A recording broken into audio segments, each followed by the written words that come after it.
Hey, Team Obey. Today I think I've got a fun one here. I mean, this is kind of an interesting topic. So a friend of mine, we went out to lunch the other day and we got to talking about the 7 deadly sins, pride, greed, sloth, lust, anger, envy, gluttony. And we started talking about, we've got all these different sins, but what if we were to ask artificial intelligence to tell us how these sins work if we use the fruit of the Spirit that we have as Christians to combat these individual sins? Which fruit of the Spirit, translates best as the source to put out the fire, so to speak? And in that fruit of the Spirit that we're talking about is love, joy, peace, kindness, gentleness, faithfulness, self-control, goodness, and patience. So, which of this fruit does AI think is best to combat each of the 7 deadly sins? And that's our topic today. So let's get into this. Let's do it. Ladies and gentlemen, children of God, the time for truth has arrived.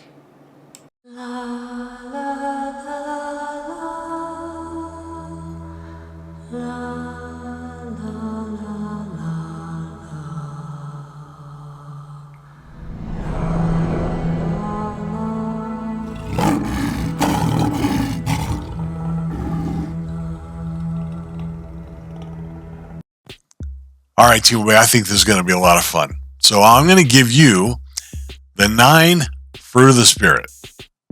9. And then you need to tell me, out of those 9, which of those do you think best combats each of the 7 deadly sins? And I'm going to tell you, after you pick, which ones Elon Musk's Grok, which is an AI, which ones Grok chose to combat each sin. So I'll tell you up front, for this first deadly sin, pride, Grok chose 2 of the fruit of the Spirit. Take a look at those 9 fruits: love, joy, peace, kindness, gentleness, faithfulness, self-control, goodness, and patience. Which 2 do you think Grok picked, and would you add any others? So pause the video real quick, and then I'll tell you which ones. Okay, so now that we're back, I'm going to tell you that Grok chose gentleness and love. I don't know how that compared to yours. Only you know that, but Grok said gentleness promotes humility and meekness, and meekness, countering the arrogance of pride and by encouraging a soft and yielding approach to others. Love fosters selflessness and putting others first, which directly opposes the self-centered nature of pride. Now, I don't know about you, but when I looked at the other 7 fruit, I don't necessarily think that any of them would help much more than the ones that Grok chose here. What do you think? Maybe put your answer in the comments here.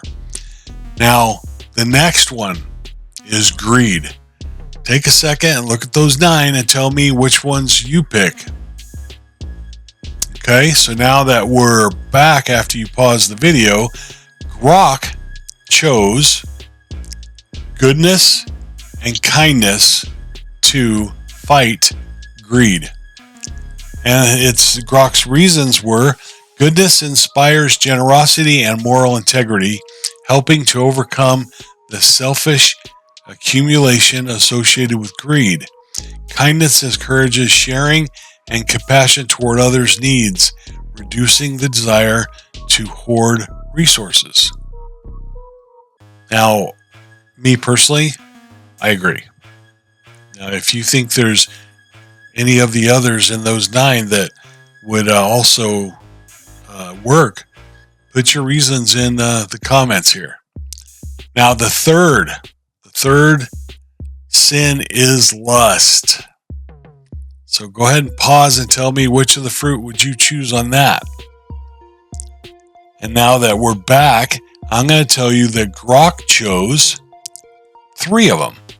Self-control, temperance, which is patience, and faithfulness. And Grok's reasons were self-control helps regulate impulses and desires, preventing unchecked pursuit of sensual pleasures. Temperance promotes moderation in all things, curbing excessive appetites. Faithfulness emphasizes commitment and loyalty, steering away from fleeting temptations. All right. I agree. I don't think any of the other, we got 6 more, any other 6 would really do any better than these. Now here we go with anger. So go ahead and make your choices. I'll tell you this, as you're looking, Grok chose 3, but which 3? So now that we're back, Grok chose, for his choice against anger, is patience, peace, and gentleness. Patience allows time for reflection and endurance in frustrating situations, diffusing explosive reactions. Peace cultivates inner calm and harmony, reducing hostility, and gentleness softens responses, promoting understanding over aggression. So those were the 3 he picked, and of the other 6, I don't really see any of the others that I would have personally chose. I think, maybe somebody's anger is you could kill them with love, you could kill them with kindness, you could kill them with, if they're angry toward you, your own self-control. I think maybe Grok kind of has this one a little bit under chosen. I think the majority of the fruit of the Spirit in this one actually works against anger. I mean, love, when you love somebody, it just really helps diffuse anger. They're jumping and yelling in your face. When you're still smiling and you're happy and you're being kind and loving and you're still having joy on your face and there's still peace on your face, that kind of kills anger. I really believe that almost the entirety of the fruit of the Spirit helps to diffuse anger. So I completely, now that I think about it, I disagree with Grok. I think Grok was being a little bit lazy in the way his choices on this one. Now let's go to envy. Now, I'll tell you right off the bat, Grok chose 2. Joy and love. And he said, joy fosters contentment and appreciation for one's blessings, diminishing resentment toward others' successes. Love encourages celebration of others' achievements rather than competition or jealousy. Well, envy is when you super admire somebody else and you're like, oh man, I really wish I had that guy's, I really envy that guy's stuff or that guy's life. I wish it was kind of mine. Well, he said joy is a combatant for envy. Joy fosters contentment. Well, how do I use joy to foster somebody who doesn't have the fruit of the Spirit to fight against their envy? How are they gonna, I don't know. I personally think Grok's got this one way wrong. If I'm talking about somebody else's envy, I would think that I would, kill them with my kindness and my patience toward them, my self-control, when I see how they are, desiring my stuff or whatever. I don't know. I mean, loving them, I understand love solves everything. God said that. So, Honestly, love could be on every single one of these. I don't know. What do you guys think? Put your answers in the comments here. What about gluttony? Grok chose 2 for gluttony. What is gluttony? Gluttony is somebody that, keeps chowing, gets fatter and fatter and fatter, right? Or maybe they don't get fatter, but maybe they just are, I guess you could be a glutton for more than just food. But Grok said self-control and temperance. So patience, self-control and patience. Now, I suppose if you teach them self-control and patience, yes. But gluttony is sometimes a sickness. So I would say, you're loving them and you're being kind and gentle. Anything that you could do to love somebody through their sickness, I would think would be better choices. Because me having self-control when you've got a sickness, what does that really do? I mean, I suppose I could teach you self-control. But if I love you through your sickness and I'm still kind and faithful and I'm good to you and I'm patient with you, I think, gluttony is kind of a reverse. You have to be peaceful through this situation. Be kind and gentle. I don't know, what do you guys think? Just put your answers down. I really want to know, because I think this was a really intriguing exercise. But what about sloth?